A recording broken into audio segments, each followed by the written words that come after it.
Assalamualaikum warahmatullahi wabarakatuh. Halo guys, kembali lagi bersama saya Bobby Herian. Kali ini kita akan kembali mengomentari video dari Pil Pahit yang berjudul Donditan Berani Minum Racun. Kita akan langsung tonton videonya, habis itu akan kita komentari guys. Halo teman-teman, berjumpa lagi dengan saya Brother Pil. Kembali kita akan bereaksi video dari Donditan. Seperti biasa Donditan menafsirkan Alkitab agama lain seenak udelnya. Padahal di lain waktu dia katakan begini ya.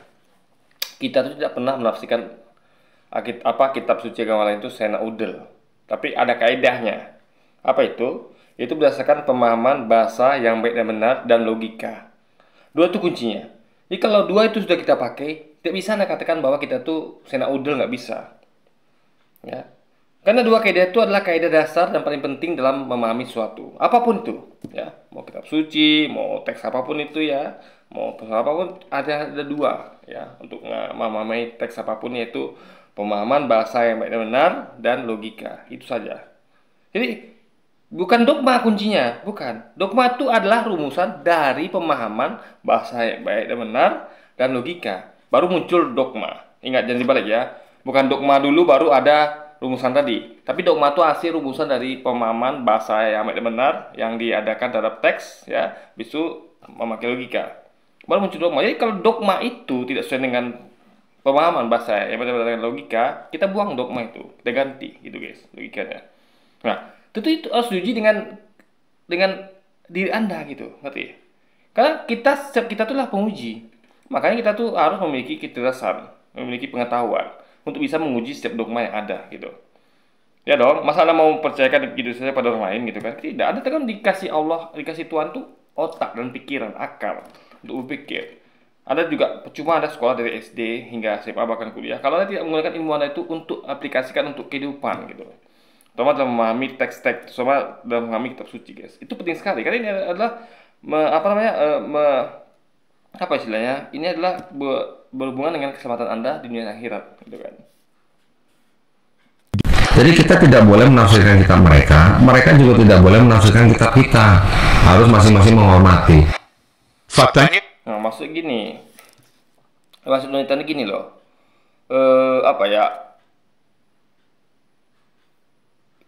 Masa tuh ketika ini kan kita kan ngomongnya bukan soal dakwah, tapi misal gini. Menafsirkan dalam artian kita tuh menafsirkan dalam artian bukan sekedar menafsirkan, tapi kalau saya lebih melihatnya kepada seperti kayak kita tuh meresmikan lah gitu guys. Jadi suatu hal kan gini, kalau percayaan itu kan setiap orang udah beda-beda, ya.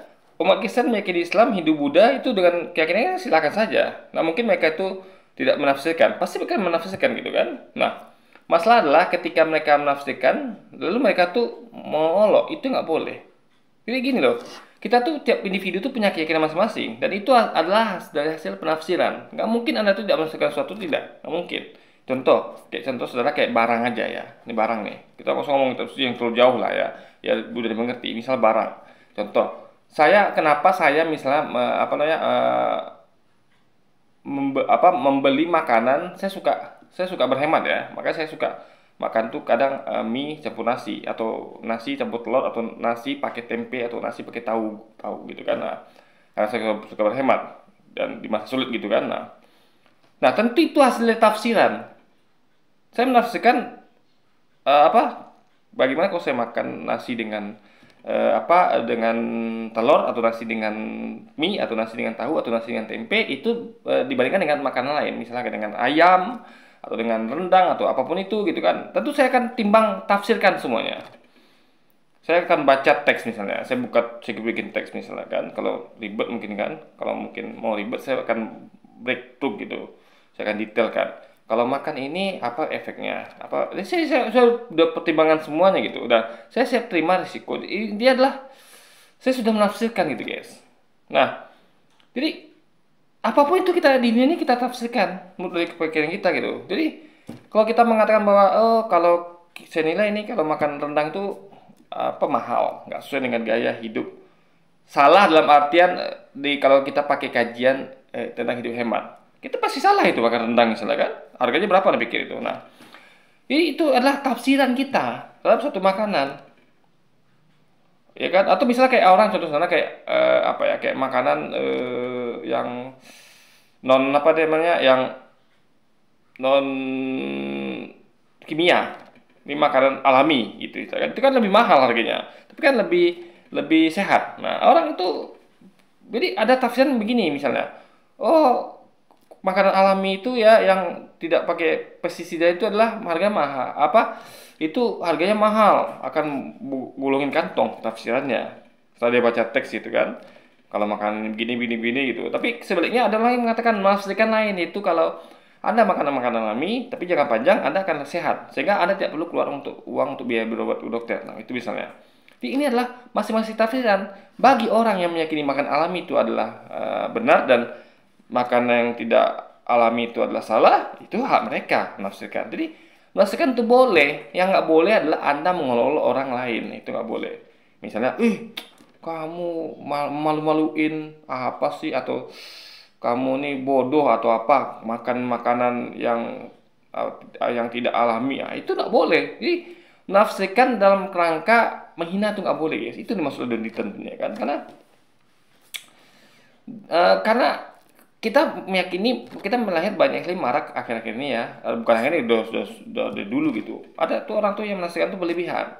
Dia bukan hanya menafsirkan tapi sudah ngolok-ngolok, guys. Contoh, kayak tafsiran bahwa Nabi Muhammad tuh ditafsirkan sebagai seorang yang pedofil. Itu kan ngolok-ngolok namanya.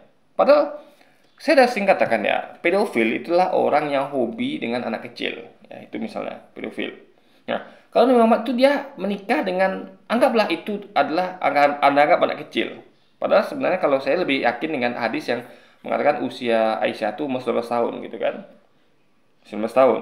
Karena hadis itu sahih juga kuat perhitungan gitu. Nah, tapi anggaplah itu anak kecil. Tapi cuma satu orang.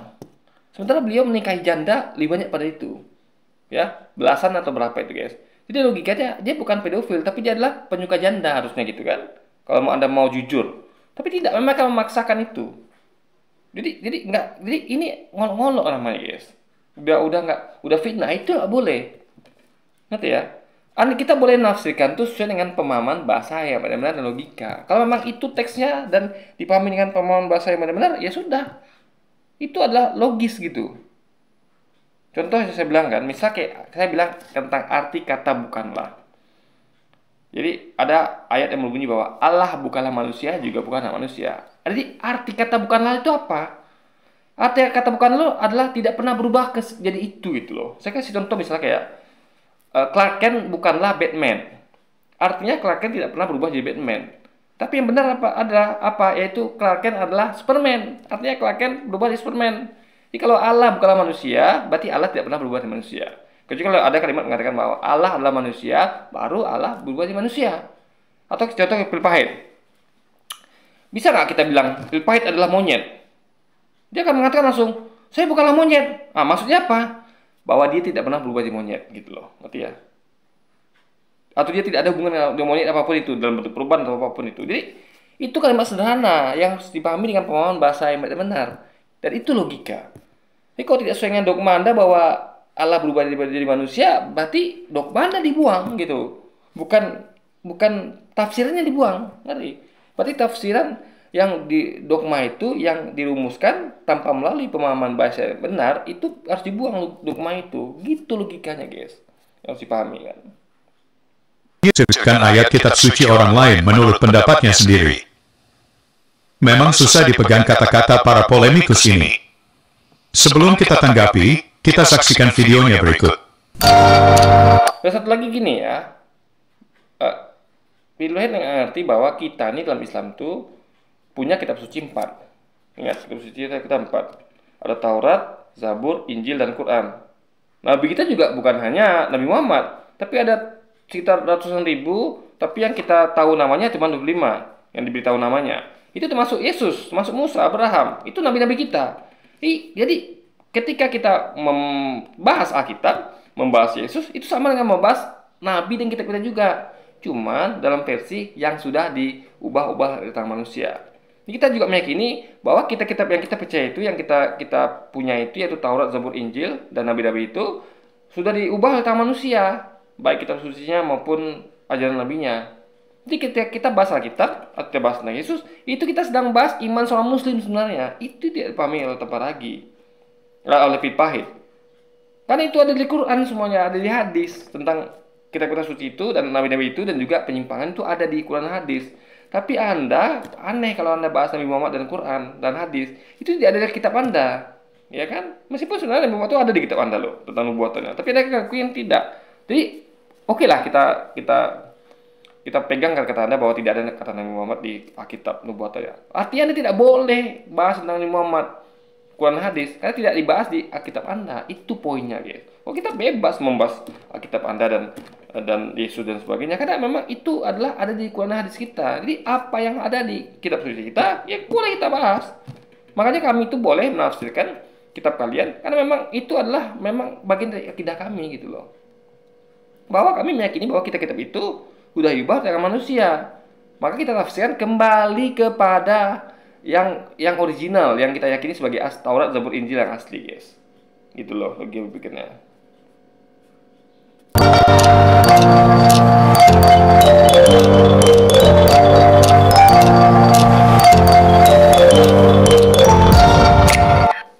Berani minum obat? Enggak. Kenapa? Ada ayatnya kok. Mati lah. Ada ayatnya, lu bakal selamat. Kalau minum racun. Nggak tahu. Oh, berarti kata. Nah, sekarang pendeta berani nggak? Iya. Nah, gitu ya. Ini sebenarnya. Ayat 18 nih. 18 nih. Apa katanya? Mereka akan memutar ular, dan sekalipun mereka minum racun maut, mereka tidak akan mendapat celaka. Kalau di apa namanya dipatok ular, berarti kan minum racun kan nggak mati kan? Berarti Iya, kan? betul.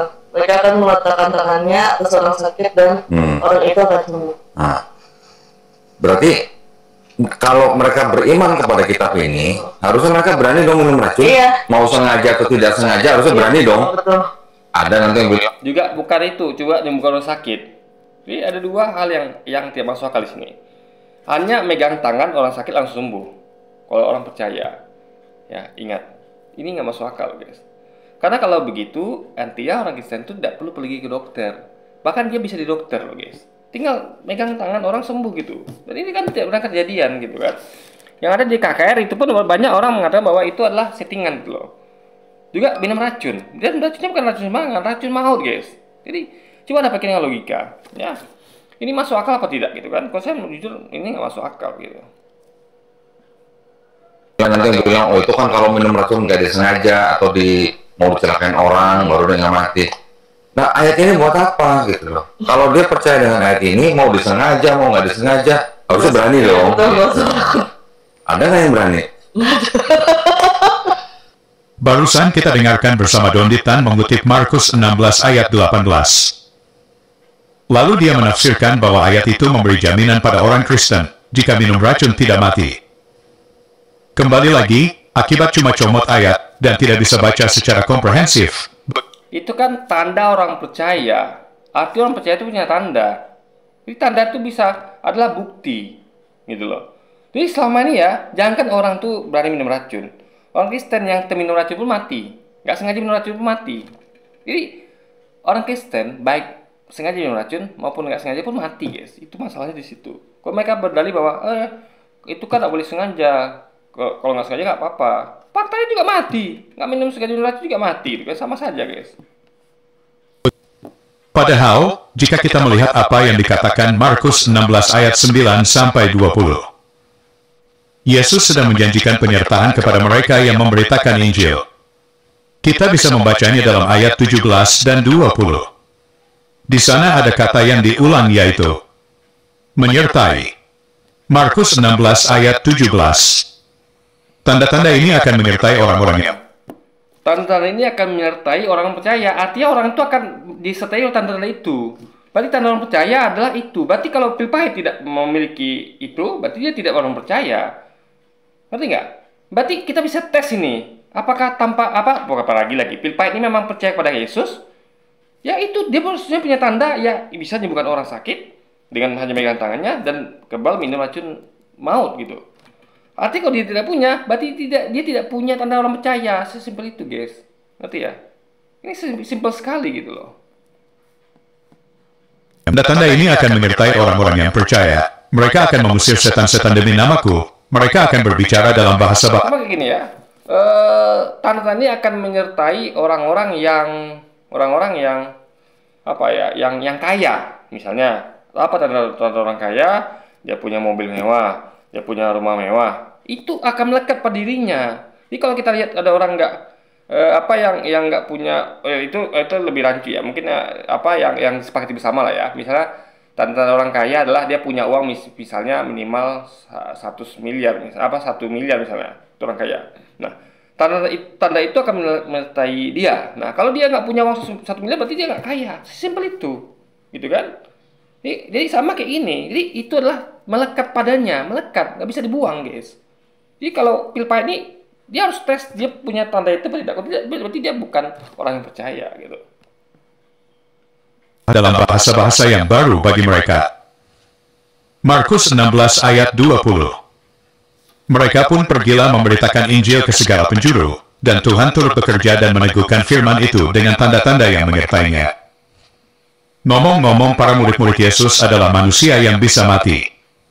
Ayat Itu bukan ngomong tentang murid Yesus, tapi yang pertama tadi, ya, tanda orang percaya. Jadi tanda orang percaya. Dan contohnya ada murid Yesus. Jadi murid Yesus adalah contoh. Garis besar adalah tanda orang percaya. Jadi siapapun itu yang percaya punya tanda itu yang menyertai mereka, gitu loh. Itu poinnya, guys. mati. Ayat dalam Markus tidak memerintahkan untuk bunuh diri. Tetapi janji penyertaan ini hanya dalam pengabaran Injil. Jadi begini ya, apa namanya? Bukan hanya dalam, kan tanda orang percaya, itu poinnya tanda orang percaya. Contohnya murid-murid Yesus, itu loh poinnya. Makanya ini gunakanlah pemahaman bahasa yang benar.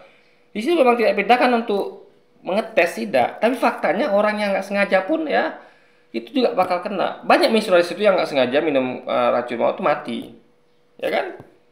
Contoh kayak di Jepang itu, ada lihat sejarah Jepang ya, banyak sekali itu misionaris itu yang diracun, baksa minum racun atau ya diapain lah gitu guys. Intinya adalah dan ingat kata-katanya juga mereka kan bisa menyembuhkan orang sakit. Nah, ketika orang itu disiksa di Jepang itu ya, waktu misionaris masuk Jepang itu kan Jepang tuh sangat ketat di situ. Para shogun itu tidak menerima itu, sehingga Jepang bisa dijajah. Karena awal masuk penjajahan itu adalah dari misionaris. Jadi mereka lihat misionarisnya sukses, ya tidak diapa-apain, aman, berarti bisa dong masuk misi dagangnya. Nah, di Jepang tidak terjadi. Mereka sebelum masuk misi dagang VOC itu, mereka sudah menangkis misionaris yang datang duluan. Jadi misionaris itu datang duluan, ya di Jepang itu contohnya. Sehingga Jepang itu gagal dijajah oleh bangsa Eropa. Itu poinnya guys. Itulah hebatnya Jepang dibandingkan Indonesia. Indonesia kan tidak. Datang misionaris terima, ya kan, diikuti ajarnya. Padahal itulah cikal mula penjajahan. Lo masuk misi dagang, diterima juga. Padahal itu adalah taktik mereka, gospel glory. Jepang terhindar dari masalah itu karena mereka cerdas gitu guys. Ya kan, itu poinnya ya. Murid tersebut. Banyak murid Yesus mengalami kematian yang sadis karena dibunuh. Kematian mereka adalah akhir dari tugas mereka, meskipun di banyak kesempatan mereka diluputkan dari kematian. Bukan berarti Tuhan tidak sanggup menyelamatkan mereka, tapi Tuhan izinkan mereka beristirahat. Bukan, masalahnya adalah tanda orang percaya. Ya. Berarti mereka nggak percaya. Kan itu simple, tanda orang percaya. Jadi si ini ngomong ngalur tidur itu loh, bahwa Tuhan tidak mungkin menyelamatkan mereka dan segala macam. Enggak, itu nih simple. Kata kunci adalah tanda orang percaya. Tidak, orang percaya itu punya tanda, sama kayak tanda orang kaya. Punya tanda. Mau Tuhan nggak ngasih mereka mau apa, nggak ada urusannya. Coba, tanda orang kaya apa? Punya uang 1 miliar misalnya. Ada hubungan nggak dengan Tuhan nggak kasih mereka atau gimana? Kalau Tuhan nggak kasih mereka, berarti mereka nggak kaya, begitu. Kalau Tuhan kasih mereka kaya, nggak ada hubungannya guys. Ngerti nggak maksudnya? Jadi kalau kaya saja gitu loh.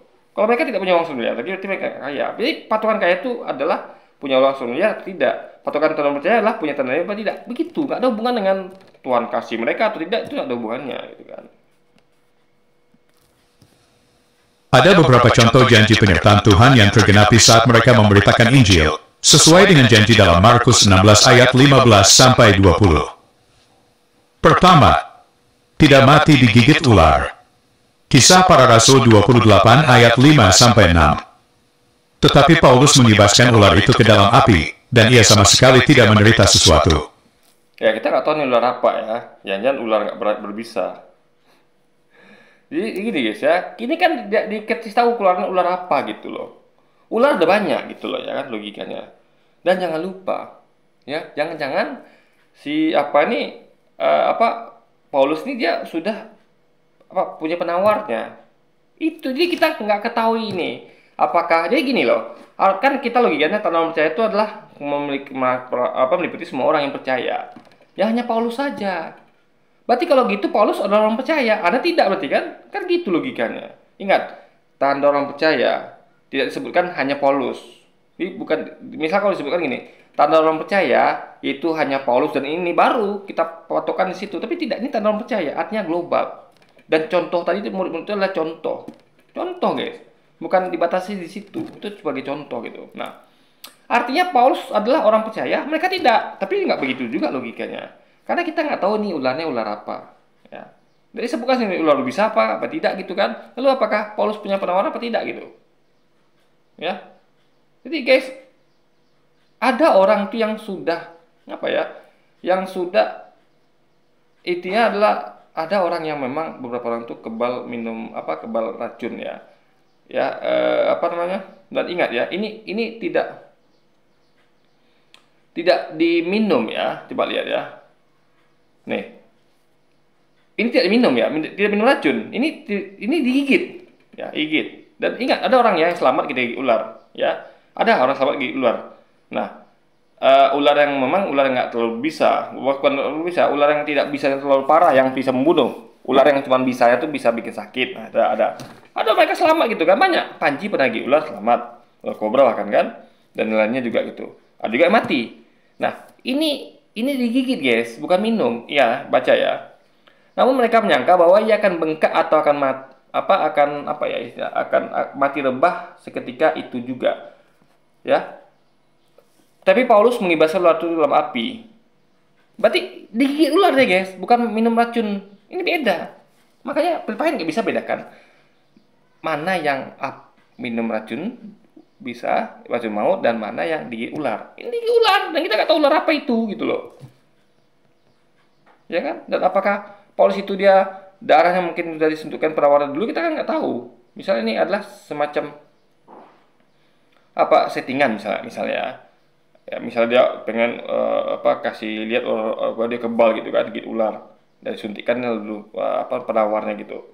Racun yang sudah untuk melawannya gitu kan, karena racun bisa dilawan dengan racun, tapi racunnya sudah dilemahkan. Nah, ya hal seperti itu. Jadi intinya adalah ini tidak, dan ularnya kita nggak tahu bisa apa tidak, karena sebutkan nama ular tidak sebutkan. Artinya adalah ini juga posisinya ini jauh depannya ada api. Harusnya kalau ayatnya bunyi bahwa Paulus minum racun maut atau racun ular yang ganas, tidak mati, itu baru. Tapi itu juga masuk. Kenapa? Karena berarti hanya Paulus yang punya tanda orang percaya. Anda bagaimana?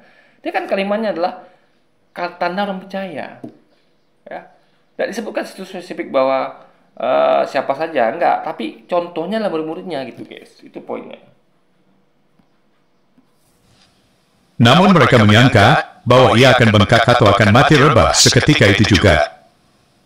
Tetapi sesudah lama menanti-nanti, mereka melihat bahwa tidak ada apa-apa yang terjadi padanya. Maka sebaliknya mereka berpendapat bahwa ia seorang dewa.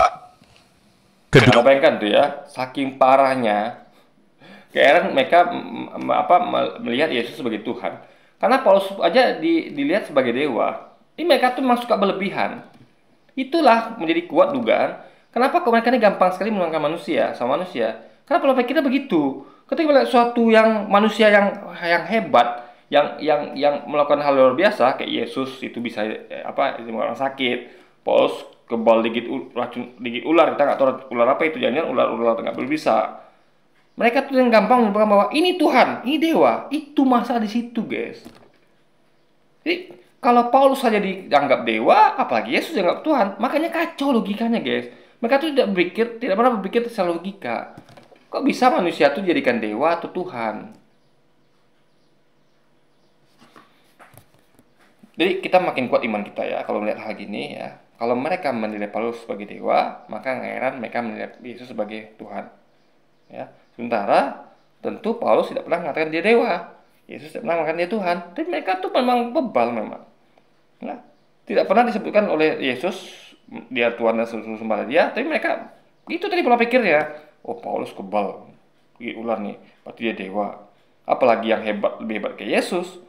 Ini Tuhan ini gitu kan. Jadi pola pikir ini sudah ada pada zaman itu. Mengidap murid Yesus gitu loh. Bahaya, guys. Bukan murid Yesus juga, Paulus nih berarti kan. Dan Paulus adalah termasuk pendiri Kristen. Yang awal mula orang yang ide untuk dengan Kristen, Paulus ini. Artinya penyakit itu sudah ada. Mendewakan manusia sudah ada penyakit itu. Itu penyakit saya bilang ya. Kenapa? Karena ini berbahaya. Karena kalau kita misalnya menuankan masalah manusia, apa beda kita dengan menuankan Firaun dan Namrud sama-sama manusia? Bahkan Firaun dan Namrud itu lebih berkuasa lagi gitu. Nah, jadi intinya adalah tidak boleh menuangkan makhluk, guys. Itu penyakit yang sangat buruk sekali gitu, ya kan? Berbicara dengan bahasa yang baru. Kisah Para Rasul 2 ayat 4 dan 6. Maka penulah mereka dengan Roh Kudus, lalu mereka mulai berkata-kata dalam bahasa-bahasa lain, seperti yang diberikan oleh Roh itu kepada mereka untuk mengatakannya. Ketika turun bunyi itu, berkerumunlah orang banyak. Mereka bingung karena mereka masing-masing mendengar rasul-rasul itu berkata-kata dalam bahasa mereka sendiri. Nah ini kalau kita gini, kalau kita di dunia ini adalah ada berapa mungkin ribuan atau berapa ribu bahasa gitu kan di dunia ini. Nah, kalau berbahasa-bahasa asing, ya semua orang bisa melakukannya. Contoh saya, ya, raga saga, kada, daga, duga, aga, yaga, maga, bisa kan? Anda ngerti maksudnya? Anda tentu yang ngerti. Intinya kita bisa berbahasa asing, bisa, semuanya kita bisa. Dan itu bisa settingan juga gitu loh. Yang susah adalah gini, mereka bisa berbahasa lain yang memang bahasa asli. Misal gini, saya orang Indonesia, Jawa, dan Minang. Saya nggak bisa jujur bahasa Italia misalnya.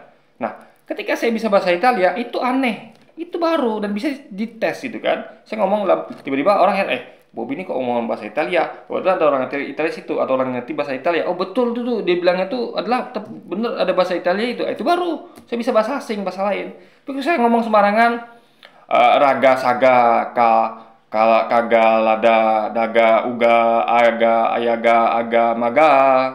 Itu semua orang bisa, guys. Ngerti nggak? Ini bukanlah hal yang aneh gitu loh.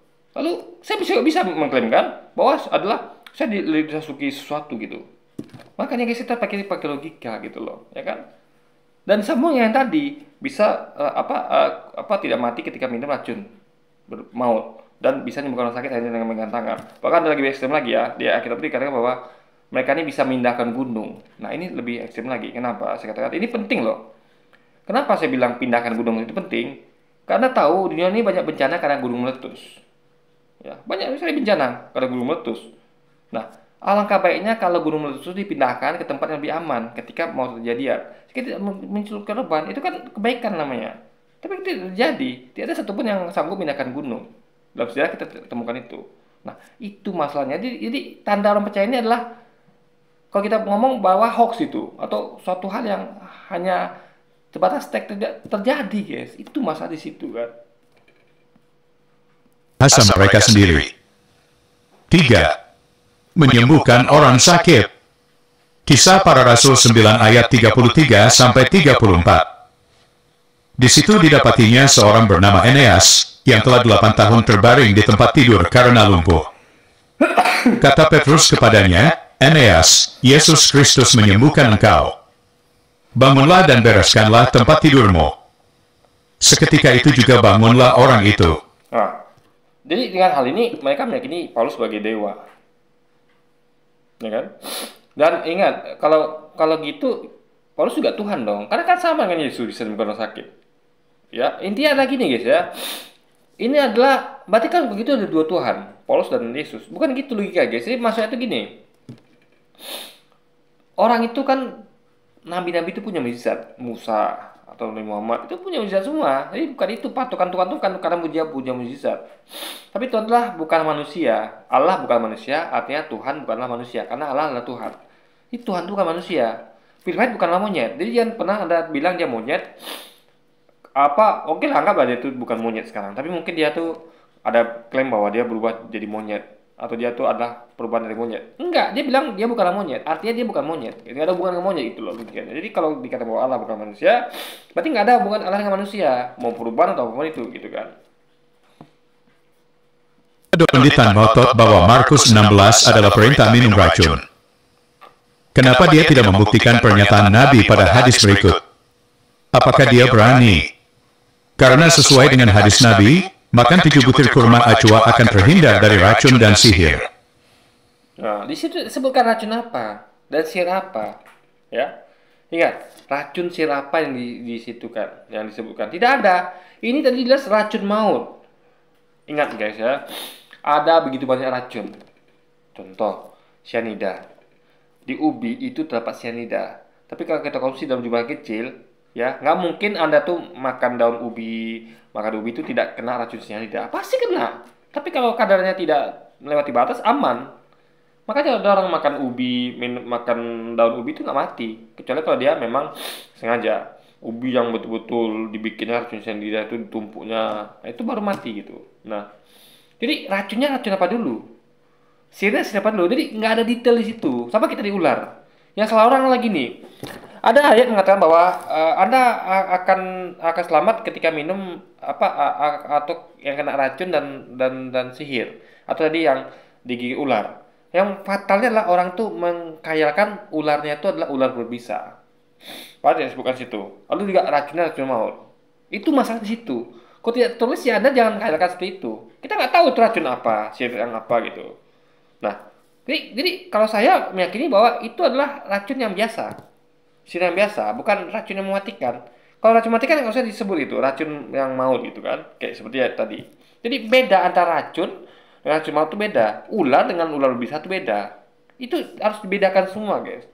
Intinya kalau tidak ada teks yang mengatakan itu racun apa, jangan Anda tafsirkan sebagai racun itu. Itu masalahnya di situ, guys. Jadi sama kayak kalau tidak ada disebutkan di situ bahwa Paulus adalah dewa atau Yesus adalah Tuhan, kenapa Anda tafsirkan seperti itu? Jadi mereka ini suka menafsirkan berlebihan. Yesus ditafsirkan sebagai Tuhan, Paulus ditafsirkan sebagai dewa, racun ditafsirkan sebagai racun maut, ular ditafsirkan sebagai ular berbisa. Apa tidak ada teksnya bilang gitu kan? Itu masalah di situ, guys. Untuk membuktikan bahwa kalian benar-benar percaya Muhammad sebagai Nabi, tentunya harus kita uji pernyataannya, seperti pada hadis berikut. Hadis Sahih Al-Bukhari nomor 5025. Rasulullah bersabda, barang siapa setiap pagi mengkonsumsi 7 butir kurma ajwa. Ingat, setiap pagi ya, ingat, setiap pagi loh guys. Jadi bukan Anda tuh mengkonsumsi 7 butir kurma lalu coba, enggak. Ya. Jadi harus setiap pagi. Aduh guys, bentar saya flu. Jadi maknanya luas. Jadi barang siapa setiap pagi mengkonsumsi 7 butir kurma ajwa, maka pada hari itu ia akan tidak ada racun sihir. Jadi bukan berarti saya tuh makan 7 butir kurma ya, lalu saya pagi ini tidak ada racun. Enggak, tapi setiap pagi. Kita nggak tahu mulai pagi yang berapa. Nah, makanya intinya gini guys ya, jadi kalau ada kata setiap pagi, itu beda dengan kalau pagi ini Anda konsumsi 7 butir kurma, maka hari itu Anda akan tidak ada racun sedikit. Oke. Berarti cukup minum pagi. Jadi kita cukup makan 7 butir kurma untuk hari itu. Tidak, ini setiap pagi. Harusnya rutinitas. Jadi sama kayak gini. Misalnya gini ya, contoh. Kalau Anda minum obat kuat, Anda akan kuat. Misalnya berhubungan intim di hari itu. Enggak gitu, guys. Kan bunyinya adalah barang siapa setiap pagi minum obat kuat, maka hari itu dia akan dia akan bisa dia akan kuat hubungan intim. Ini adalah dia harus setiap pagi gitu, guys. Makanya jadi kita menafsirkan sesuai dengan teks, dengan pemahaman bahasa yang benar. Mereka tidak. Mereka tuh menafsirkan aneh. Ya, tafsirkan dewa lah, Tuhan sebagai Tuhan lah, racun maut lah, ular berbisa. Padahal tidak ada gitu seperti itu teksnya gitu loh. Juga ini. Ya. Jadi teksnya setiap pagi mereka tafsirkan hanya potong pada mengkonsumsi 7 butir kurma. Itu masalah di situ, guys. Artinya Anda harus konsumsi setiap pagi 7 butir kurma, ya kan? Dan hari itu Anda terhindar. Jadi harus ada kontinuitas gitu. Sama kayak kamu harus belajar tiap hari, ya. Maka pada hari itu kamu akan lulus ujian. Artinya Anda nggak cukup sekali belajar kan? Harus tiap hari belajar. Artinya tidak, makanya nggak bisa ada orang mau ngetes nih. Saya makan 7 butir kurma lalu saya minum racun. Nggak begitu. Anda harus konsumsi rutin tiap pagi 7 butir. Dan kita nggak tahu setiap paginya itu mulai dari pagi hari keberapa. Itu poinnya, guys. Jadi ini adalah suatu hal yang kompleks, nggak sesimpel itu gitu loh. Dan racunnya racun apa dulu gitu loh, ya? Racunnya mungkin racun ringan, kan racun itu banyak kategori. Jadi kalau tidak ada di kategorinya, jangan Anda langsung bawanya racun ular atau apa, itu enggak, guys. Pikirnya kan. Dan itu simpel ya, bahwa tanda orang percaya, titik. Orang percaya, yaitu dia akan bisa menyembuhkan orang sakit dengan hanya menempelkan tangan ke ininya, dan dia tidak akan mati kalau minum racun maut. Racun maut detail gitu. Ya, racun maut detail dan menyembuhkan orang sakit dengan letakkan tangannya itu detail juga. Ya, dan murid itu adalah contoh dan tidak kejadian. Tidak di pil pahit coba lakukan itu. Karena detailnya ada, memang racun maut dan memang nggak ada syarat lain. Ini bukan dikatakan bahwa misalnya kalau Anda punya tanda orang percaya tiap pagi Anda punya tanda tiap orang percaya, bukan gitu. Ini adalah tanda orang percaya, titik. Jadi sama kayak bilang bahwa barang siapa mengkonsumsi 7 butir kurma, itu sama. Tapi ini tidak. Ada kalimatnya yaitu setiap pagi. Itu bedanya, guys. Jadi ada rutinitas di sini. Ini nggak bisa ada tuh ujuk-ujuk makan 7 butir kurma langsung tes, nggak begitu. Tiap pagi kita tahu pagi yang mulai hari keberapa gitu kan. Ia akan terhindar dari racun dan sihir. Hadis Sahih Muslim nomor 3814 juga mengatakan, Rasulullah bersabda, barang siapa yang makan 7 butir kurma ajwa pada pagi hari, maka pada hari itu dia tidak akan celaka oleh racun maupun. Nah, ini harus disampaikan mengenai tadi. Kalian kan setiap pagi. Jadi kalau ada dua kalimat ayat yang sama, harus tengok yang lainnya. Yang mana yang ada lebih detail. Ini kan tidak detail. Artinya harus libat yang lebih detail, yaitu yang setiap pagi. Artinya ini ayat akan merujuk pada ayat tadi, karena ada setiap paginya, gitu loh, guys. Ya, kalau kita lihat hanya ayatnya saja, memang iya cukup 7 butir, lalu hari itu celaka. Tapi tidak. Tapi itu adalah ada tiap pagi. Jadi ayat ini akan kembali ke ayat tadi. Itu lagi pikir, guys. Jadi kalau logikanya kalau ada dua ayat yang sama, kita ambil ayat yang lebih detail gitu, sebagai patokan gitu kan. Jadi, menurut hadis Nabi, dengan hanya memakan 7 butir kurma ajwa bisa terhindar dari racun dan sihir. Bukan, setiap pagi. Itu jangan dihilangkan kata setiap paginya kan. Terhindar dari racun. Racunnya kenapa dulu? Kalau tadi jelas bukan racun maut, ini tidak bukan racunnya. Bisa jadi racun yang tidak maut, racun yang biasa gitu kan. Terhindar dari racun dan sihir. Apakah Don Ditan berani membuktikan pernyataan sang Nabi? Menurut saya sepertinya jangan, soalnya Nabi yang mengajarkan cara menangkal racun dengan makan kurma justru mati akibat racun. Bukan beda. Jadi gini, Nabi itu bukan tidak mati karena racun. Ya. Karena kalau orang racun, karena gini, waktu kejadian itu ya, saya sering sampaikan, para sahabat langsung mati di tempat. Nabi tidak. Artinya Nabi tidak minum, tidak makan. Kalau Nabi makan, pasti mati kayak orang itu. Artinya Nabi tidak makan. Jadi simpel itu. Misal gini, ada 8 orang makan atau minum racun maut. 7 orang mati, 1 orang hidup. Dan dia matinya berapa puluh tahun kemudian. Artinya orang itu tidak makan racun. Sesimpel itu. Karena yang lain mati. Harusnya kan mati juga. Artinya tidak makan dan minum sama sekali, guys. Itu logika pikirnya. Karena itu kan racun maut gitu kan. Mari kita dengar Ustadz Abdul Somad bacakan hadisnya. Sakit Rasulullah SAW semakin parah, lalu kemudian kata Nabi kepada Aisyah, apa kata dia? Ya Aisyah, wahai Aisyah, ma'azalu ajidu alamat. Jadi Rasul itu memuntahkan racun itu, ya. memuntahkannya, nggak sempat dimakan guys. Karena daging itu memberitahu kalau dia beracun. Yang lain memakan langsung mati. Jadi Nabi itu tidak mati saat itu. Dia meninggalnya berapa puluh tahun kemudian gitu kan. Terasa di dalam sakitnya makanan yang kumakan waktu di Khaybar. Ini dalil bahwa dia mati diracun. Yang meracunnya adalah Zainab istri Salam bin Muskar. Aisyah, aku merasa. Jadi begini ya.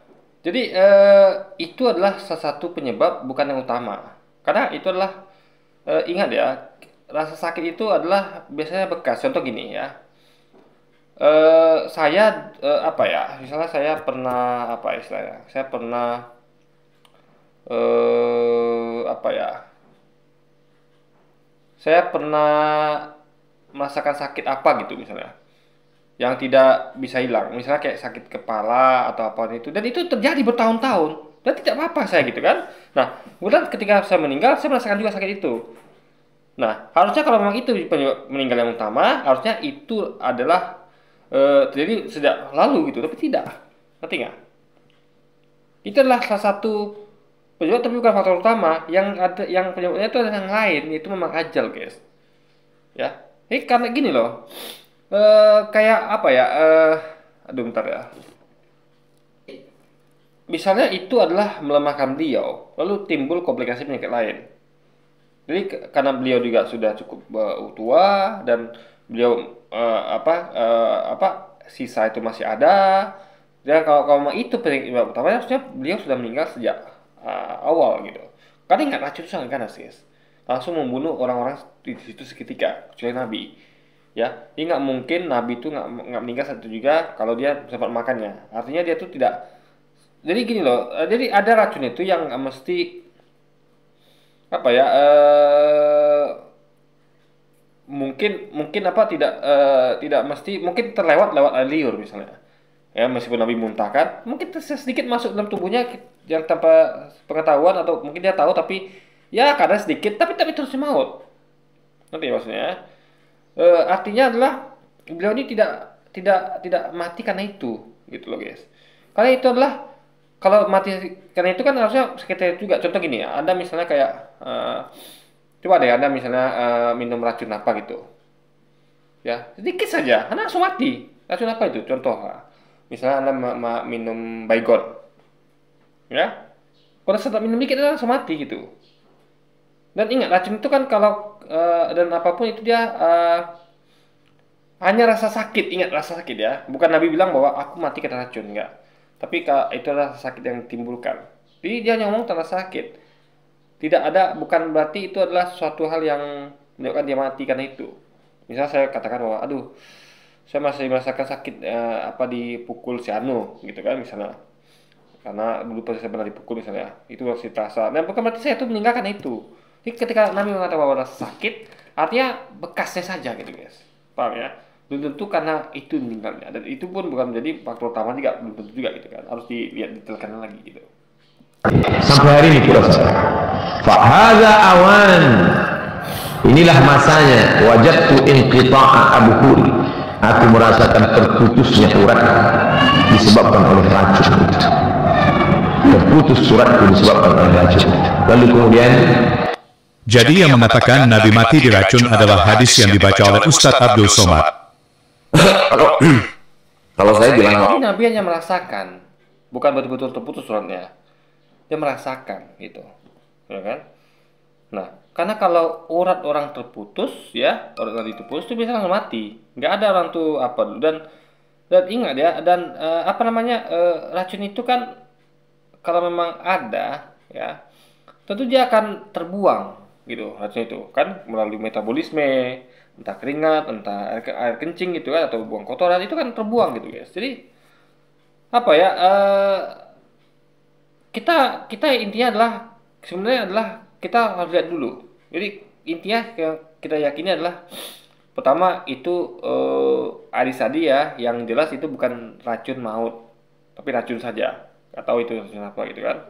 Nah, yang kedua harus minum kurma tuh 7 butir tiap pagi. Nah, Nabi melakukan itu tidak? Kita nggak tahu juga. Nabi minum itu makan kurma itu tiap pagi apa tidak gitu kan? Jadi lalu juga tadi itu orang yang mati, orang yang makan racun itu harus mati seketika. Nabi tidak mati. Nabi hidup belasan tuh puluhan tahun kemudian. Itu logika, guys.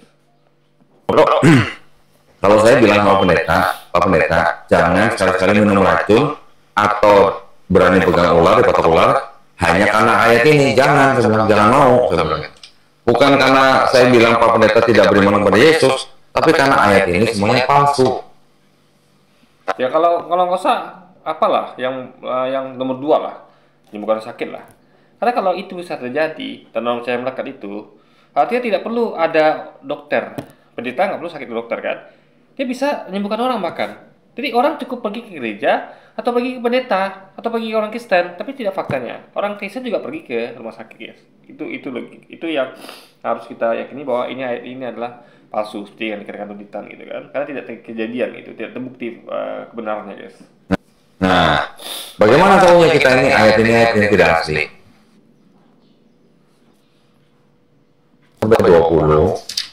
Ini kalau kita cek di manuskrip yang kuno, sekarang kita bisa buka di internet kodeks-kodeks yang dari abad keempat itu bisa dibuka. Ayat-ayat ini nggak ada, gitu. Tambahan. Barusan kita dengarkan bagaimana Donditan katakan bahwa Markus 16 ayat 9 sampai 20 adalah masuk akal lah kalau itu ayat tambahan gitu kan, karena memang tidak kejadian gitu, guys. Betul bukan Yesus yang ngomong atau orang-orang yang dekat sama Yesus yang ngomong, karena itu adalah tambahan. Berarti ayat itu adalah baru ditulis atau baru dibuat itu berapa belakangan gitu kan, berapa abad atau belakangan gitu kan. akibatnya kalau baca cuma separuh. Dia pikir manuskrip Alkitab cuma satu saja. Dia hanya berpatokan pada satu manuskrip saja. Berikut penjelasan dari Brother Louis untuk topik ini. Dalam menjawab tuduhan ini, ada 5 hal yang harus kita ketahui. Pertama, naskah kuno Perjanjian Baru itu tidak hanya Kodeks Sinaiticus, tetapi ada naskah-naskah yang lain juga. Ada lebih dari 1.600 naskah bahasa Yunani dalam Perjanjian Baru yang masih terpelihara sampai saat ini. Yang terkenal diantaranya adalah Kodeks Alexandrinus dan Kodeks Washingtonianus. Kodeks ini berasal dari abad yang keempat dan abad yang kelima, dan semuanya berisi Markus 16 ayat 9-20. Dari ribuan naskah Berarti kan ada beda abad. Berarti kan sisipan. Yang mula-mula kan berarti nggak ada. Berarti kan tambahan. Ngerti maksudnya? Kalau kita itu ya, kita tuh runtun. Zaman Nabi Nabi semua. Nggak ada yang zaman berapa abad setelahnya nggak ada. Ya guys, itulah nama sisipan. Kalau di manuskrip mula-mula nggak ada, baru ada manuskrip sahabat kemudian, itu nama sisipan namanya. Gitu loh. Ini manuskrip itu ya harusnya satu zaman gitu loh, ya. Itu bukan manuskrip yang kira-kira di tes itu adalah ditulis di abad keempat atau ditulisnya ke abad 5. Nggak boleh begitu, harus di abad keempat semua gitu loh. Berarti ada 100 tahun bedanya tulisan itu. Berarti kan sisipan yang sebenarnya tidak ada gitu loh. Jadi kita melihat makanya ada orang yang Alkitab itu ditulis yang abad keempat saja karena meyakini bahwa ini adalah yang asli. Karena satu abad belakangnya adalah kok jauh kali jaraknya. Pertama 1 abad, lalu yang kedua adalah ini semakin jauh zaman Yesus, semakin ragukan gitu kan. Ini bisa jadi ini sama kayak gini loh.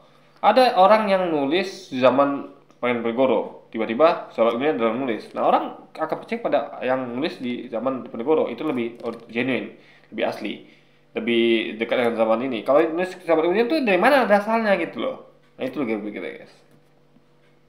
Kan tidak berisi Markus pasal 16 ayat 9-20, dan 2 naskah ini dijadikan rujukan untuk mengatakan bahwa Markus pasal 16 ayat 9-20 palsu. Saya rasa ini nggak fair, guys. Lalu lagi ini yang ditemukan oleh para peneliti kitab dari falsafah itu adalah bukan hanya seperti itu, ada manuskrip enggak, tapi memang betul-betul yang tambahan tuh bukan dari manuskrip, yang memang disisipkan itu saja gitu, guys, yang tidak ada manuskripnya gitu, ngerti nggak?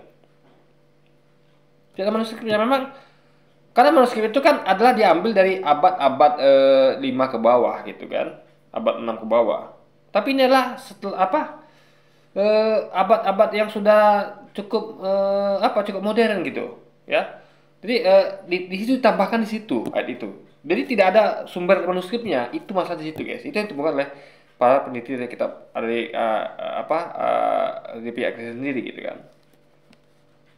Sedikit buku Undang-Undang Dasar 45 dan salinan buku Undang-Undang 1945 ini ada 1000 salinan yang berisi lengkap. Lalu ada 2 buku yang salinannya tidak lengkap, mungkin karena salah kopi dan lain-lain. Lalu Anda memakai 2 buku ini untuk menjudge 1000 buku yang berisi lengkap tentang Undang-Undang Dasar, lalu mengatakan yang 1000 buku itu palsu. Kira-kira bisa nggak? Jelas enggak, guys. Masalahnya buku ini ditulis ya yang aslinya ya pada satu zaman. Itu pada zaman pembuatan undang-undang itu, tapi ini tidak, ditulisnya abad 4 abad 5, beda abad. Kalau mereka undang-undang 45 ditulis pada abad ke-4 pada tahun 45 dan tahun 2045. Tahun 2045 dan 2045 kan beda, guys. Itu masalah di situ gitu loh. Kalau sama tahun enggak apa-apa gitu kan. Buku ada 1600 manuskrip yang lengkap, tetapi dibaca hanya 2 buku yang nggak lengkap lagi. Kedua, kita harus tahu bahwa tidak adanya Markus 16 ayat 11-20 dalam Kodeks Sinaiticus bukan karena dipalsukan, tetapi memang karena tidak lengkap. Mengapa bisa demikian? Sebab memang naskah kuno ini ditemukan secara terpisah, tetapi naskah-naskah yang terpisah ini pada akhirnya saling melengkapi satu dengan yang lainnya. Misalnya, Markus 16 ayat 9-20 tidak terdapat di dalam Kodeks Sinaiticus, tetapi terdapat dalam Kodeks Alexandrinus. Maka Kodeks Alexandrinus melengkapi Kodeks Sinaiticus. Demikian pula dengan naskah-naskah yang lainnya. Asal tahu aja ya, isi Kodeks Sinaiticus itu sama persis dengan Alkitab yang saat ini kita pegang. Isinya dan Jadi Anda bayangkan ya, di tempat yang berbeda dan itu adalah beda-beda juga tahunnya, abadnya digabung satu, kan kacau, guys. Ngerti nggak maksudnya? Kita tuh kan lihat tuh misalnya saat jadi gini loh, kenapa kok mereka nuliskannya baru 1 abad kemudian dan kenapa tempatnya beda gitu loh? Kenapa tidak ada lengkap? Itu masalahnya, guys. Harusnya kan ketika ditulis itu kan lengkap, contoh Quran. Kalau itu tulis lengkap. Tidak ada temukan potongan Quran ini di sana, tidak. Tiap sahabat itu mencatat lengkap. Jadi tiap sahabat itu mencatat lengkap. Ya, ketika waktu Al-Quran disatukan itu kan disetorlah hafalan para sahabat, para murid, para jemaah umat gitu kan. Juga teksnya di apa? Itu lengkap semua, guys. Tidak ada yang ditemukan itu tidak ada gitu kan. maksudnya, memang ada beberapa ayat yang tidak dimuat dalam kodeks ini. Ketiga, kita harus tahu bahwa merujuk kepada Kodeks Sinaiticus tidak membuktikan bahwa Alkitab itu palsu. Sebab yang namanya dipalsukan itu berarti isi dan tujuan ayat itu berbeda sama sekali. Tetapi kan tidak ada perbedaan sama sekali maksud dan tujuan ayat-ayat di dalam Kodeks Sinaiticus dengan naskah-naskah yang lainnya. Beda, jelas beda. Contoh kematian Yudas itu beda versi. Ada yang contoh juga yang maksudnya itu juga ya. Contoh kayak yang Yesus mengatakan bahwa aku diutus hanya untuk domba-domba yang dari Israel. Tiba-tiba yang Sisifan itu berkata bahwa pergilah seluruh dunia. Jadi semua muridku membaptis mereka dalam nama Bapa Putra Roh Kudus. Itu artinya adalah ada penyimpangan di situ. Yang dibilang awalnya berkata bahwa hanya, tiba-tiba berubah. Nah, itu namanya kontradiksi. Jadi ini buktikan bahwa itu adalah suatu hal yang tidak matching gitu loh. Ya, tidak sesuai. Misal gini. Di buku 1 saya mengatakan bahwa saya diutus hanya untuk Jakarta. Jadi buku lain Anda akan temukan saya ngomong bahwa pergilah seluruh dunia. Bahwa saya itu diutus dunia, kan begitu, guys. Berarti ada sesuatu yang tidak sinkron di situ kan. Nah, itu harus dipahami. Berarti ada yang salah pada dua buku ini. Ya harus cek pada saya. Anda yang mana yang sebenarnya buku Anda gitu loh. Ya mungkin dua hal yang berbeda itu disatukan tidak mungkin, guys. Ya. Jadi orang akan melihat bahwa orang kan kalau mau dipaksakan itu bisa juga. Tapi orang akan bilang bahwa ini orang berarti menjadi udah sendiri atau dia tidak konsisten atau pelin-pelan. Kok bisa dia ngomong dia diutus hanya untuk Israel, tiba-tiba dia ngomong pergi seluruh dunia, itu nggak masuk akal, guys. Sama logika gitu kan. Sinaiticus dengan naskah-naskah yang lainnya bahkan tidak bertentangan sama sekali. Kalau palsu itu contohnya begini loh. Kan dalam Markus 16 ayat 6 dikatakan bahwa Yesus itu bangkit. Nah, kalau ada kitab yang datang kemudian nih menunjukkan asli palsu itu bukan gitu, tapi gini ya logikanya. Harus ada warisan turun-temurun, itu baru asli. Warisan turun-temurun ya lebih bagus dengan hafalan juga. Contoh Quran, itu memang betul-betul Nabi ngomong, dihafal para sahabat, catat. Jadi Yang asli itu ada, jadi ada yang asli secara teks, ada asli secara buku. Jadi tidak ada sekarang ini yang Alkitab atau Quran itu yang asli secara buku, nggak ada. Tapi teks. Jadi kita tuh yang harus kita pegang adalah teksnya. Mau anda pindah ke manapun ya, mau ke buku, mau ke flash disk, mau ke hard disk, ya, SSD segala macam. Tapi yang teks itu asli. Nah, untuk menguji kesehatan tes adalah dia tuh harus betul-betul diwariskan. Jadi kalau kita melihat Injil asli itu apa, yaitu apa yang diberitakan Yesus. Yesus ngomong memberitakan Injil, dicatat para sahabat, oke nggak dihafal, tapi catat oleh para sahabat dan dituliskan turun-temurun. Ada sertima, itu baru dipastikan keasliannya. Ini loh, misalnya Yesus punya murid namanya A menyampaikan kepada muridnya lagi namanya B. B ini adalah warisan dari Yesus loh. Yesus ngomong saya catat, ini saya wariskan kamu nih, tolong kamu wariskan ke bawah ya. Terus wariskan sampai sekarang kita, itu baru asli namanya. Tapi kalau tiba-tiba ditemukan ada manuskrip di mati, tiba-tiba sahabat kemudian ditemukan lagi, itu nggak asli guys. Bukan apa yang asli ya. Belum tentu teks itu asli, karena ditemukan metodologinya. Nggak ada kepastian itu memang berasal dari sumber itu. Ini contoh lagi. Jadi misalnya Anda temukan misalnya gini. Rambut Rasul. Kita lihat di museum itu ada rambut Rasul atau akuan tertua. Atau apapun itu yang memang asli, memang ada warisan turun-temurun, diambil satrima itu ada. Jadi ketika rambut Nabi itu memang ada satrima. Ya kan, memang ada satrima pada orang yang di bawahnya, atau misalnya kayak pakai Nabi itu ada satrima gitu. Atau misalnya ada lihat lah, kayak ada pergi ke museum Indonesia yang ada tentang kerajaan itu asli semua karena satrimanya ada turun-temurun, diwariskan. Jadi itu tidak ditemukan. Misal kita makanya ada arkeolog menemukan katanya bukti arkeolog, misalnya prasasti itu belum tentu asli. Karena bisa siapa aja nulis itu kan, nggak bisa dipastikan keasliannya. Memang itu adalah asli apa tidak. Tapi kalau dia jadi untuk menentukan asli atau tidak itu adalah yang pasti itu adalah dia harus diwariskan, itu kuncinya. Dan itu daripada Quran, tapi tidak daripada kitab. Karena kitab itu metode ditemukan dan dikira-kira tulisan itu, tidak belum tentu seperti itu gitu kan. Bilang Yesus itu tidak bangkit, ini baru namanya palsu. Karena isinya berbeda sama sekali dengan Kodeks Sinaiticus dan Kodeks Alexandrinus. Bahkan beda dengan 1.600 naskah yang lainnya. Bisa paham kan? Keempat, kita harus tahu isi dalam Markus 16 ayat 9-20 yang menceritakan tentang Yesus menampakkan diri kepada para murid. Kisahnya pun sama dan tidak bertentangan dengan kisah dalam Injil yang lainnya. Misalnya dalam Injil Matius 28 ayat 16-20, Lukas pasal 24 dan Yohanes pasal 20-21. Jadi kisah di dalam Markus satu faktor itu aja gitu loh. Contoh, ada lihat kisah-kisah yang masa lampau yang sama, ada kesamaan. Misalnya tentang contoh lah banyak hal itu kan, kisah ya kayak film kayak kisah Samson Delila, lalu Samiun, itu kan mirip semua tuh. Ada orang kuat dicukur nabi atau orang kuat itu dicukur rambutnya, dia dilemah. Ini apakah asli? Semua kan tidak, harus ada satu asli gitu kan.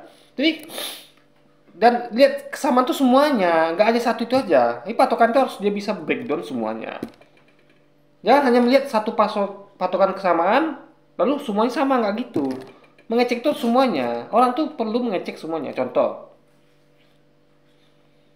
di tempat kerja saya misalnya, itu saking apanya guys ya, ngecek barang itu kita betul-betul detail. Nggak bisa hanya patokan bahwa bos suruh ngambil barang nih, tamu pesan apa misalnya, beli pesan apa itu kan, ada misalnya 50 item di tulis kan, ambil barang ini ya, ambil semuanya. Itu udah diambil kan, cek ulang, bukan hanya satu. Misalnya udah dimasuk karung nih, lalu dibuka. Misalnya tang potong tekiro 10 dibuka 10, berarti pas, cek berarti pas, nggak gitu, dicek semuanya, disuruh buka karungnya lagi guys, cek satu, gitu. Jadi metodologi nulisnya adalah tidak tepat. Hanya ambil satu sampel lalu mengatakan semuanya itu adalah sama, nggak gitu. Harus cek semuanya satu-satu. Itu kalau kita cek ya nggak sama guys. Ada perbedaan. Contoh kayak cara kematian Yudas itu beda. Satu versi dengan versi lain itu beda gitu kan. Itu satu contoh aja. Jadi kita kalau diambil satu, saya ambil satu juga. Walaupun sebenarnya ada juga yang lain gitu. Jadi intinya adalah harus sama persis semuanya tapi tidak jadi. Minimal satu ada kejadian beda. Itu cara kematian Yudas di Alkitab, guys. 21. Jadi kisah di dalam Markus 16 ayat 9-20 ini tetaplah valid guys, sebab kisahnya pun sama dengan Injil-Injil yang lainnya. Kelima, kita harus tahu bahwa bapak-bapak gereja sejak abad yang kedua dan ketiga sudah mengutip ayat-ayat dari Markus 16 ayat 9-20 ini. Santo Papias misalnya yang wafat tahun 120, salah seorang murid Rasul Yohanes, dalam tulisannya mengatakan tentang Justus Barsabas yang disebut dalam Kisah Para Rasul 1 ayat 23 yang meminum racun namun tidak mati. Kisah ini tercatat dalam Santo Papias Explanation of the Lord's Sentence dalam halaman 110-140, dan pernyataan ini dipertahankan oleh Santo Irenaeus, Eusebius, Philip dari Side, Santo Apollinaris. Dia ambil dari mana dulu gitu loh, ya kan? Itu masalahnya, ya. Dia ambil dari mana dulu? Itu jadi kuncinya adalah dia memang harus ngutip dari satu sumber yang sama. Jadi sumber itu nggak mungkin pisah-pisah, ya. Harusnya harus lengkap. Karena gini, aneh sekali kalau itu saling melengkapi, seperti kayak game gitu guys. Anda bayangkan ya, kayak saya tuh buat permainan lah. Saya sengaja nih, ada buku tuh saya potong-potong. Satu buku tuh saya potong 5. Saya halaman 1-20 saya letakkan di sini, halaman 20 ini saya letakkan di sini, kan nggak gitu logikanya. Harusnya kan buku tuh letakkan utuh. Kenapa kok yang ditemukan tuh nggak lengkap gitu loh logika pikirnya. Aneh sekali gitu. Harusnya kan, karena ini adalah satu tempat, harusnya kan kalau nggak ada semua. Kok ada semua gitu kan? Aneh kalau nggak lengkap gitu, ya kan? Kalau misalnya hanyut atau gimana kan, kok bisa? Kita kan satu bundel itu manuskrip itu kan, kok bisa? Ibaratnya kok bisa? Dan harusnya cari sekeliling gitu kan, dengan radius berapa meter atau kilometer gitu. Tapi tidak terjadi, mungkin tidak ditemukan. Artinya itu memang kita berbeda gitu guys. Tulisan orang berbeda juga gitu. Jadi ada dua tulisan yang tempatnya berbeda dan waktunya berbeda, beda satu abad. Itu adalah masalah, ya. Makanya beda dengan Quran, itu adalah warisan turun-temurun. Jadi kalau misalnya saya nulis sekarang nih suatu cerita atau suatu teks saya tulis, itu saya hafalkan dan saya suruh orang di bawah saya, anak saya ngapal dan nyatat. Nanti anak saya akan wariskan turun-temurun ke anak saya lainnya sampai ke cucu saya ke 30 misalnya.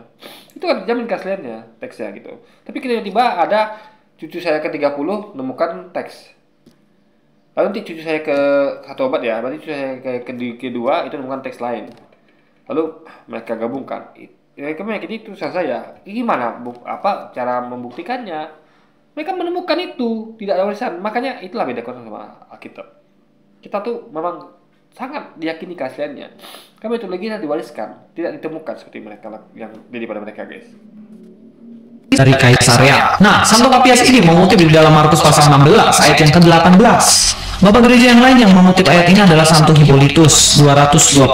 Santo Hippolytus menyatakan bahwa seseorang harus mengambil bagian dalam perjamuan Tuhan sebelum makan apapun yang lain, sebab jika mengambil bagian dengan iman maka bahkan jika racun maut atau dalam bahasa Yunani-nya Thanasimon diberikan kepadanya, sesudah itu ia tak mendapat celaka. Santo Hippolytus menggunakan kata Yunani Thanasimon yang digunakan dalam Markus 16 ayat 18.